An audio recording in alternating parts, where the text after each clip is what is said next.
Hello everyone. In today's video we will be learning about balancing of chemical equations. If you have not went through part 1 video, I suggest you to go through it, and here is a link for it. So without wasting time, let us start the balancing of chemical equations. Let us consider an example of this. I have already written on the board. So how do you balance it? There are few steps which you can follow very easily. You already know, right? These are all called as a reactants, and this is nothing but a product, right? And this I have explained in the previous video. Now just write the number of atoms which are taking part in the chemical reaction at one side, like magnesium and oxygen, right? And here also just write the atoms which are formed in the products. Okay, so I am writing Mg and O. Right, so now count for the number of atoms which are present on both the sides. So now how many atoms are present in the magnesium? 1, right? I'm writing 1. And how many atoms are taking part here? 2, right? I wrote. And here how many atoms of magnesium you can find? 1, correct? And oxygen 1.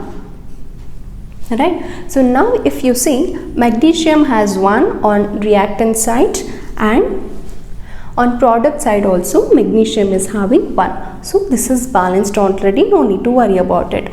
So if you see the oxygen here, we have 2 atoms on the reactant side, and the product side we have got only 1 atom. Right, now we have to balance it. Okay, so all you have to do is you have to make this 1 as 2. How do you do it? You will, if you just write 2 over here, don't you think it will become 2 number of atoms, right? So now 1 became 2. Now oxygen is 2 on both the sides, reactant and the product side. But you have to also see that as you are putting 2 over here, the number of atoms of magnesium on the product side also got changed into 2. Okay, so now here it is 2, but here it is 1. So you have to balance here also. So how do you make it 2? You just put 2 over here. Now what happened? 2 Mg. So 1 became 2. Correct? So if you see, magnesium 2, and oxygen is 2, and here also it is 2. So if you see here, now you can call this as a balanced equation, because the total number of atoms of all the elements which are present on the reactant side is equal to the total number of atoms of all the elements which are present in the product side. So now let us take few more examples and try to understand this in a better way.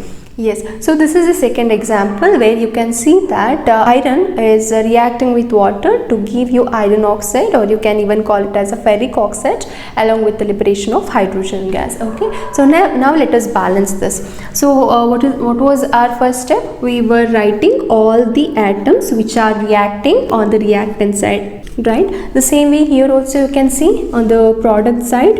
Okay, this is a product side and this is a reactant side. Okay, so here Fe is present, oxygen and hydrogen, right? So we all listed all the atoms which are taking place in the chemical reaction. So now let us count the number of atoms on both the sides. So here how many atoms you can see? 1, right? And here hydrogen 2, and here oxygen 1. And here if you see, you can see iron atoms 3, correct? And here hydrogen 2 and oxygen being 4, right? So now if you see, only hydrogen is being balanced. Oxygen and iron has not been balanced yet, correct? So now we have to balance it. So now between iron and oxygen, which you are going to balance first? As the number of atoms are more in oxygen, let us balance it first. Okay, so here you could see that only 1 atom is present, and here there are 4 atoms of oxygen, correct? So now our aim is to make it equal. Okay, so all we have to do is just multiply this with 4 and you will be getting 4, right? So where you will be writing this? Here you will write this 4, correct? But now as you have to make only oxygen 4, you can't write in between because it is there in its compound form, hence you have to write in front of the compound itself. Okay, so now if you see here, oxygen became 4, but here hydrogen also has been affected, correct? So what is the count now? If you see, 4 2s are 8, correct? 2 has become 8. So now we have to make the number of hydrogen atoms on the product side also 8.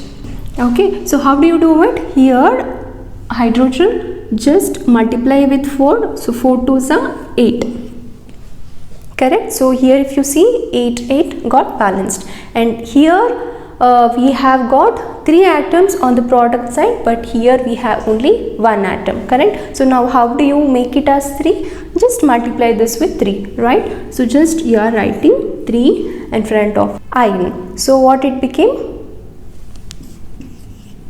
3, correct? So if you see here, Fe 3 3 and hydrogen 8 8 and oxygen 4 4. So now if you see, all the number of atoms of all the elements which are present on the reactant side is equal to all the number of atoms of all the elements which are present on the product side. So hence you can call this as a balanced chemical equation. So let us now understand by taking one more small example. Okay,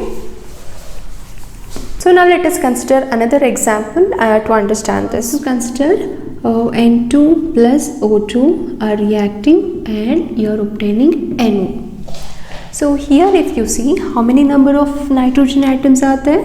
It's 2, right? And oxygen, it's 2. And here also if you see, nitrogen and oxygen both are 1. So now we have to make these 1 1 as 2. So what we have to do? We will just put 2 over here. So what it becomes? N will also become 2 and oxygen will also become 2, right? And if you see, and both the sides, the number of atoms of all the elements are equal, right? So now you can consider this as a balanced chemical equation. There are few rules again we have to follow. So we also represent the physical states of the elements of this reactants and the product sides next to them. Like consider N2. We will have to represent its physical state. So N2 is a gas, right? The gaseous states we represent by G. Inside the bracket will represent G, and the solid form we will represent it by S, and if it is a liquid we will represent it with EL. Okay, and also we will represent the conditions like temperature, pressure, so the catalyst. If you are using any catalyst, we will mention it here on top of this arrow mark. So sometimes the necessary condition we are gonna represent above this arrow mark or below the arrow mark. Okay, so now if we say the nitrogen is a gaseous form, right? So we will represent G next to it, and oxygen is also gas, so we'll be writing G next to it, and also nitrogen oxide, this is also gas, right? So we can also write G here, and this reaction will take place upon supplying the 3000 degrees Celsius of temperature. So we will represent that condition above this arrow mark. Okay, so now let us consider another example of carbon monoxide, which is a gaseous form, will be reacting with the 2 molecules of hydrogen, which is also again a gas, will combine at the pressure of 340 atm to produce CH3OH, which is the liquid form. Okay, so here you can see again we have mentioned that necessary condition about this arrow mark, and also we have represented physical states also. So this is all about the balancing the chemical equation. If you find this video useful, please like and share this video. Also do not forget to subscribe. Thanks for watching.